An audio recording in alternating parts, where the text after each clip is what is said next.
Hello everyone, my name is Cletus and welcome to the clan. So without further ado, let's get into this video because the content was hot.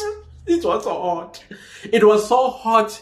It started in the morning when the heat just went up because the judge could not help himself engaging in a nice debate that of course he was still exposing himself and that he is for the state and definitely the protector of the witness. But I don't want to talk about that. Maybe I'm going to talk about that in another video. But before I go on, guys, I beg you, please give me a like. We failed to get ourselves 1,000 likes the past 3 videos that I've already posted. So please give me the likes, guys, so that the channel will also start growing by the algorithm. We're basically appreciating you guys in watching the videos. You did see the channel, it stopped growing, so let's not jeopardize it from being removed from the platform. So please help me up with the likes, guys. I will highly appreciate that. So anyways, guys, let's go to the Gauteng High Court where the Senzo Meyiwa retrial is happening. As I have said, it is hot in that court. It started this morning, but I don't want to focus on what happened this morning. I'm going to cover that in another video. And by the way, I'm shooting all these videos the same day, so don't think that why not. Everything was done today. I started shooting at 3 this morning because I could not sleep. No. I'm sorry for blabbing. So now let's get to Advocate Mshololo, because I think with Advocate Mshololo, she kind of like took over from what Ngumalo had already started regarding this so-called police officer. Okay, he's a police officer, but in my mind, there is no police officer that behaves in the manner in which this police officer, even though he's a witness, behaves to a point where he is breaking the laws of this country, the laws that he's supposed to be upholding and enforcing. But no, he says there is no need for this and there is no need for that. That is for the other investigators to do it on their own. And then he's withholding crucial information that when Senzo Meyiwa was murdered on the 26th of October 2014, and he was with the possible killers of Senzo Meyiwa, and they had 2 guns on them, failing to call the police and say, hey, listen, you guys, I think I'm in the presence of criminals here, or possible people that may have committed a crime. Get here, because I suspect the guns that they have are not legal. Those police would have come, or himself would have confiscated those those guns and then took them to ballistic, where today we would know whether one of the 2 guns did kill Senzo Meyiwa or not. But no, he holds on all the way until 2020. And the part that really gets me is how he watched an innocent man pinned on the death of Senzo Meyiwa being pinned on him, yet he's holding information about the real killers of Senzo Meyiwa. And this man was arrested, spent 14 days in prison, if I remember. 14 days. He reads about it in the newspaper and acts like a fool in court, like, arrested for what? I didn't know what he was. Yet he says he saw the article. The article, of course, would have said this is the suspect that was identified by the Kumalos, that apparently that guy knew the Kumalos and the Kumalos knew him because they used to take their cars to him to wash. And now he is saying that, yeah, I saw the article, and suddenly now he doesn't know what the article was saying. And yet the article was clear that a man that is the suspect of killing Senzo Meyiwa is in custody. And then he sees the identikit, and then he realizes that no, this is not the man that I saw on the 26th of October 2014 with me in Sutwini, Sutu, Foslora's, why I always keep forgetting this word, hostel. And then he doesn't do anything. He sits on his laurels, watch an innocent man, mind you, watches an innocent man take the fall.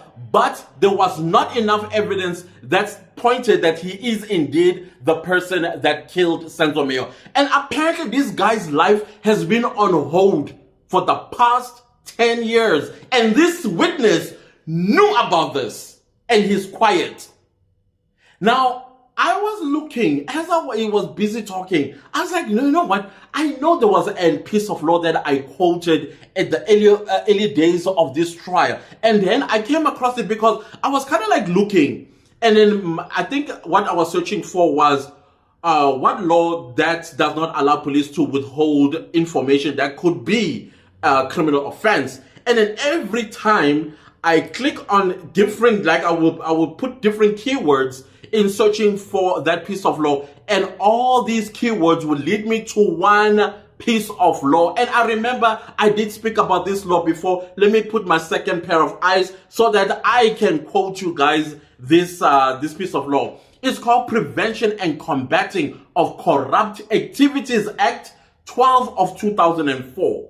Section 34 in particular does not allow you and me and police officers or anybody under the sun of South Africa to withhold any information that is regarding a crime being committed. Basically, this is what it says. I'm just going to give you a brief summary because I did read on so many things that this particular act talks about, even though it focuses a lot on corruption and those corrupt activities, but it talks about a crime, and it says it states that the duty to report criminal offenses is placed on us, the people, to report certain offenses. Failure to report is a criminal offense. This police officer who falls under this act committed a crime by not reporting the crime.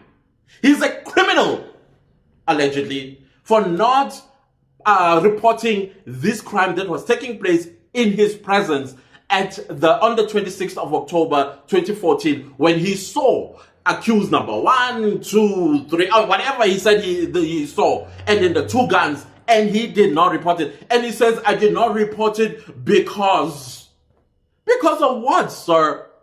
A crime has been committed, a man is dead, and another man, innocent man, was caught, and then he was brought before the court, and the court said, no, there is not enough evidence that points that this is the man that killed Senzo Meyiwa, and he's still quiet about it, because he has the information of the people that actually killed Senzo Meyiwa according to him.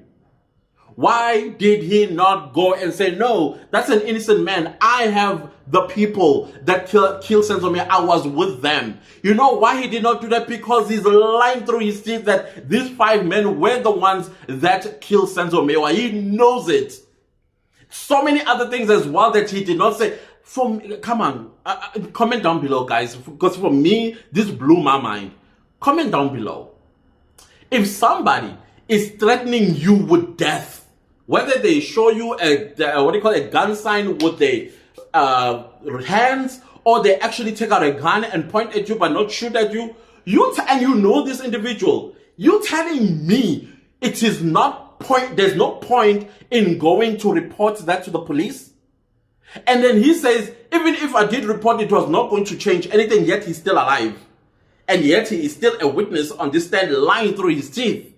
But the point is, you would have reported it, that if anything happened to you, then the police would have a lead. That, you know what, this individual did come to the police station and reported a death threat from this particular individual, and this particular individual then becomes a person of interest where they will interrogate him or her until the truth comes out or get dismissed if there's not enough evidence.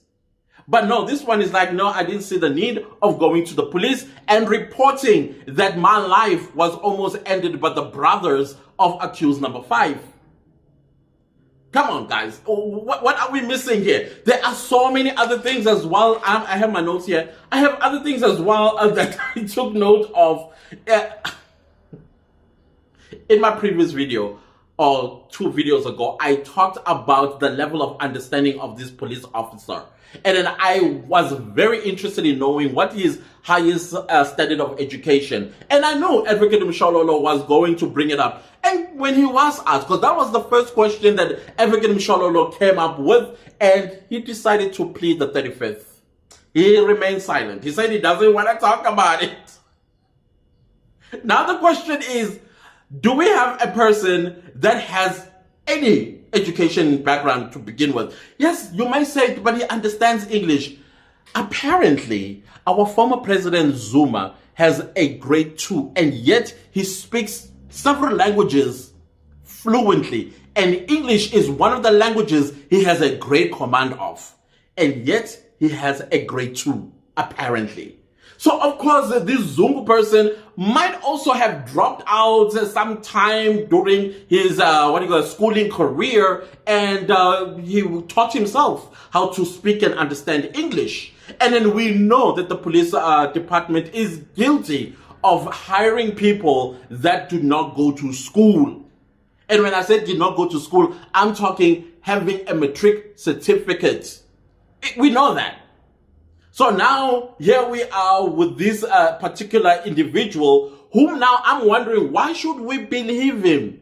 Why should we believe him that these 5 men that he says he was with on the 26th of October 2014 are the men that killed Senzo Meyiwa? Yet he sat and did nothing when an innocent man was being dragged to court for killing Senzo Meyiwa, and yet he did not do it. And his life has stood still to this day. He's unemployable. His reputation is destroyed. He was almost killed. His wife or girlfriend was almost burned down with the house, and he's quiet.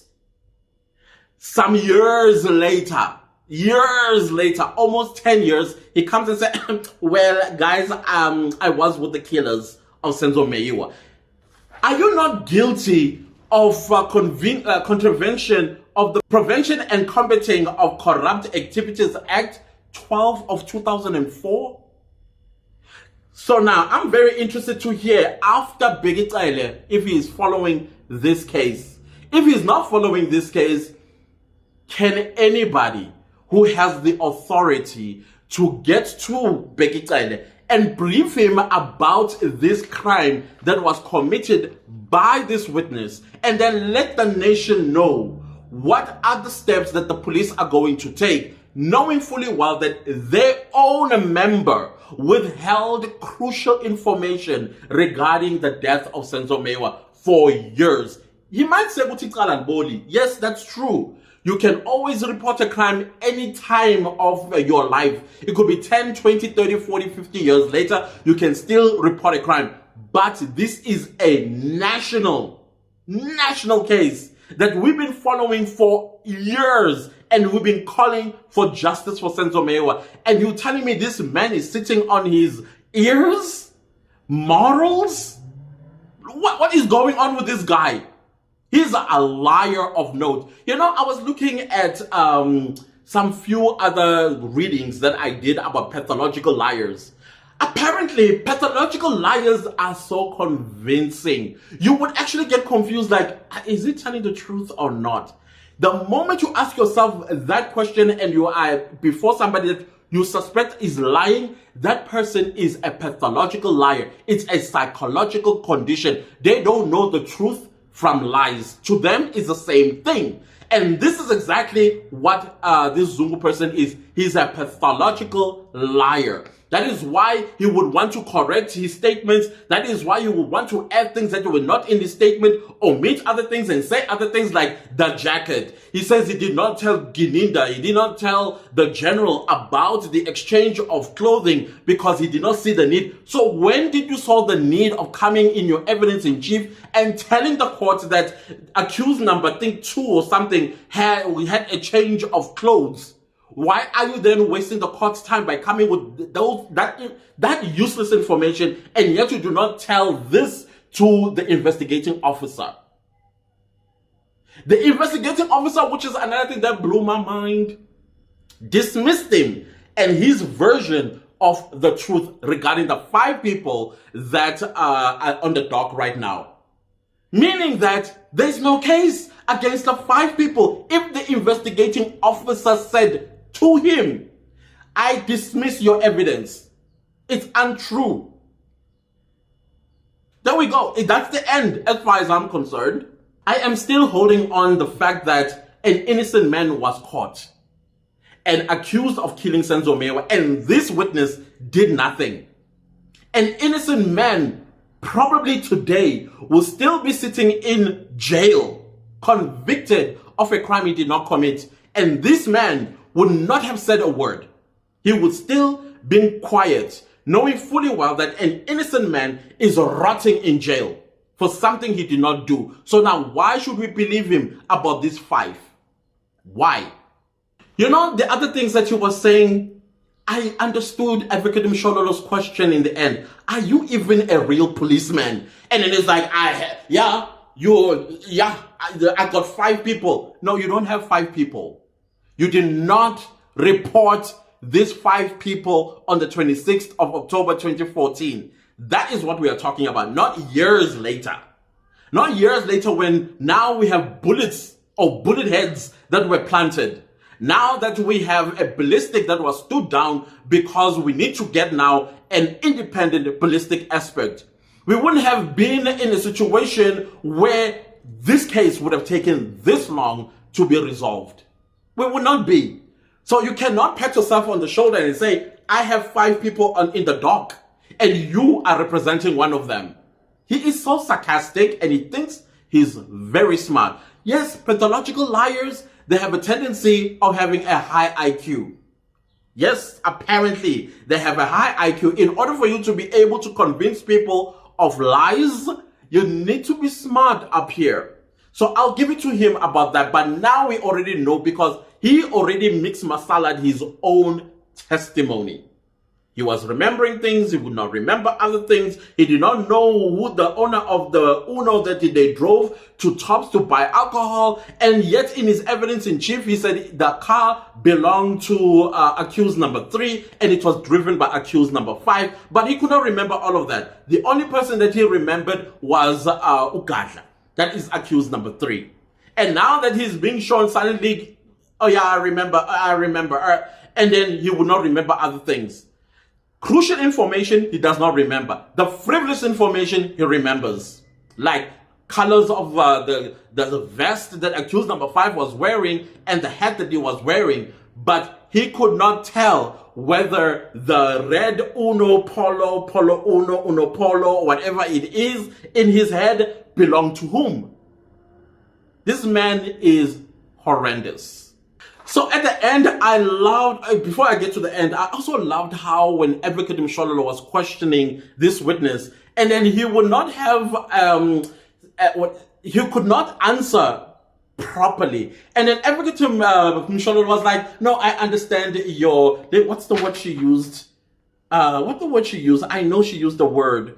Oh, she said, I understand your dilemma. I understand your dilemma, meaning that you are uneducated, so we should forgive you for not remembering things, especially things that's supposed to make sense. Because if you don't have the type of education that many people ought to be having today, you will not understand. So you are in a dilemma. I was like, ooh, spicy. And then at the end, I loved what Advocate Mshololo did to the judge in the end. But I did see the same pattern in the morning. And that actually got the judge to shut up throughout her cross-examination. And then at the end, when they started talking about the Zungu's sarcasm, how it took this, oh, this was quick. And then the judge, I don't know why he does what he does, but Advocate Mshololo said, you are protecting, no, she said, you can protect the witness any way you want, but this is unacceptable. Okay, the judge took offense.